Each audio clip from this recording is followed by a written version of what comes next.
He's a fashion photographer, meaning he works alongside many beautiful women in his profession.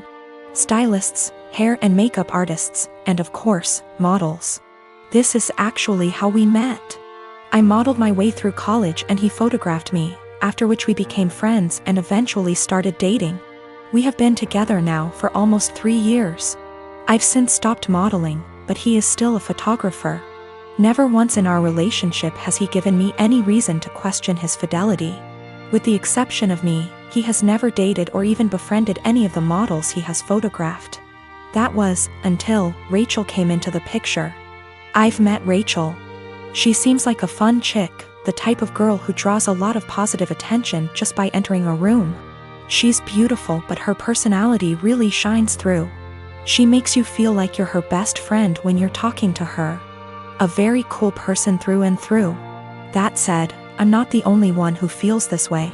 My boyfriend also adores Rachel. The first time he photographed her, he stayed late at the studio and discussed ideas for their next shoot for nearly 3 hours. He was actually late for a night out with me because of it. But he's always had terrible time management, so I didn't think anything of it. The lateness has now become a steady, recurring factor in their shoots together. They hang out long after the stylists and makeup artists leave the studio.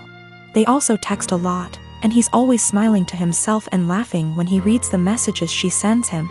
At first he would show them to me and try to include me in on all the fun, without me asking. But he abruptly stopped doing that around 2 weeks ago.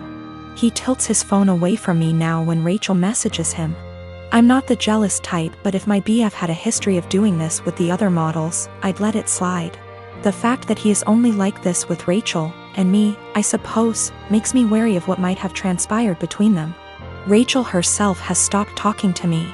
We used to communicate and have an easy, casual friendship via IG and Snapchat, but she pretty much ignores me now. Guilty conscience? I don't know. The real kicker is, my boyfriend now has a photo of Rachel as the wallpaper on his phone. He's apparently proud of the concept and the editing, and claims it has nothing to do with Rachel herself. Which is totally believable, but doesn't sit right with me. I told him that and he told me I was being irrational. Rachel is single, by the way. She and her BF broke up around 3 weeks ago. I really don't want to fall into the jealous GF trope, but what else am I to think? I don't want to make crazy demands and accuse my BF of cheating on me. Even emotionally, but he really does seem to be fond of this girl in a way that really hurts me. He has other female friends and he doesn't act that way with them. He's capable of being friendly with a girl without flirting or acting suspicious, but with Rachel it's different. He has slowly become very attached to her and I feel like I'm losing him. I have expressed this to him a couple of times, but he always tells me I have nothing to worry about and that he and Rachel are just kindred when it comes to photography. The long nights, constant texting, and phone wallpaper mean nothing. Oh, by the way, she's practically naked in the photo and it wasn't taken for any sort of publication, just for fun. Am I being irrational? Unreasonable? How would you feel in this situation? What would you do? Update. My photographer boyfriend has been growing very close to one of his models, and acting dismissive of my concerns regarding their work relationship. He has a practically naked photo of her as his phone wallpaper. WTF am I supposed to think? He and I are meeting for lunch in an hour. He confessed. I'm kind of a mess right now, but I'm lucky enough to have an amazing support system and a clear head. That's all I really wanted out of this unfortunate situation. My boyfriend, ex-boyfriend, has never taken nude or even partially nude photos of me. Although I modeled in high school and university, my primary focus has always been stage acting. He took my headshots. That's how we met. Not that it really changes anything. Just a bit of insight, I guess. When we were younger and when the relationship was newer, I would accompany him to his shoots all the time. But my own career is very time-consuming nowadays. I know of multiple model/photographer relationships where they accompany each other to every shoot. And I've nothing against doing that, but I personally would rather just trust that my SO is on their best behavior. Obviously what happened here kind of squashes that, but I stand by it. If I have to be there in order to make sure my SO faithful, chances are they'll find other ways to cheat. Okay, now for the good stuff, or I guess, the bad stuff. I met him for lunch Friday afternoon. We went to our favorite sushi joint overlooking the ocean, and I ordered more than I could handle, stuffing my face while trying to decide how to broach the topic of Rachel, but most importantly, our relationship. I went into that meeting with a righteous, ass-kicking speech prepared, but I forgot every word of it almost immediately after we sat down. I guess he could tell there was something on my mind, because he asked me if I was all right, if he had done anything to upset me. Snorts. Yes, Ian, you've upset me very much, actually. As soon as I gathered the confidence to look him in the eyes, I point blank asked him, "What's going on between you and Rachel?"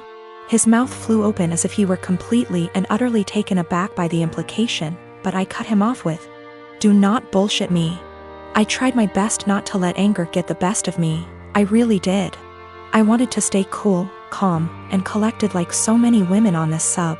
You know the ones. Those intense stories of cheating husbands wherein the wife takes to relationships, garners a ton of support, and then updates us later with a well-constructed storybook post detailing the evidence she has collected against him and the meeting she had with her uncle or sibling, who just so happens to be a divorce lawyer. Yeah, I'm not a badass like that. I wish I were. But I'm honestly just an overly emotional doormat, and I knew going into this meeting that I was either going to cry or gouge his eyes out with my mind. Because I had somewhere to be later, I took a hard left and got super angry. He could see it in me, the anger bubbling over. The people in the restaurant were starting to stare at us, too. In order to save face, I threw money on the table, with tip, and told him to meet me in the parking lot. If I'd had a switchblade on me, I can't say for certain I wouldn't have channeled my inner jet and beat his to the pavement. Kidding. Totally kidding. We met inside my car. He climbed in after me, his head down as though he were ashamed or, I don't know, guilty? I asked him how, and he explained everything to me. No preamble whatsoever. The moment he met Rachel, he felt some type of way towards her. He couldn't tell whether it was just a silly crush or something more, but he knew she felt it, too. How cute. They kissed the first night they met. The night he nearly stood me up. They had crazy, emotional, forbidden intimate the night she and her boyfriend called it quits. And they've been ever since. He mentioned he has always used a condom with her, but I don't care. I'm getting tested. I should mention Rachel was the one who was broken up with in her previous relationship. I don't know why or how. I didn't ask and I don't care to know. Funnily enough, Ian said he doesn't want to be with Rachel, he wants to be with me. And he even provided text messages to show that he's the one who decided not to pursue anything with her on official grounds. But I told him I give zero about what he wants. And unless he can go // his eyes, he should get the out of my car and erase me from his mind before I erase him. I literally said that. In any case, I went home later that day and drank a lot. My friends and family, and most of Ian's friends and family, have rallied around me in support. I guess he told his mother we broke up and how it happened, because she called me this morning and said she's disgusted with her son and that if I need anything at all, she's always there for me. For real, I'm going to miss his family. They're good people. The best people. This is my first adult breakup, by the way. The type of breakup where you're required not only to break up with your so but with their family and friends, as well. These people you've spent so much time getting to know and growing to love, are suddenly not in your life anymore, and it's, well, it's kind of daunting, really. Daunting and sad and infuriating all at the same time. So, that's the conclusion to this story. That's what happened. P.S. He admitted to cheating with Rachel and then I dumped his. So far, his mother, his teenaged stepbrother, and 2 male friends of his, have reached out to me saying how disgusted, ashamed and embarrassed they are on his behalf. On top of 3 mutual friends. It hasn't been 2 days yet. I'm not gonna be shy about this. My sister sucks. She is a horrible self-centered person who thinks she is the main character. She is not only a horrible person, she is a step monster. She married this guy, who is a freaking pushover. 3 years ago. He has 2 children, 10 and 6. My sister constantly complains about them, saying things like the 6-year-old is gross because he sips too loud or has stained clothing. For the love of God. He is 6. That's what a child is supposed to do. And she is so mean to the 10-year-old girl. She acts straight out jealous of her. I've caught her taunting her that daddy loves my sister more than her.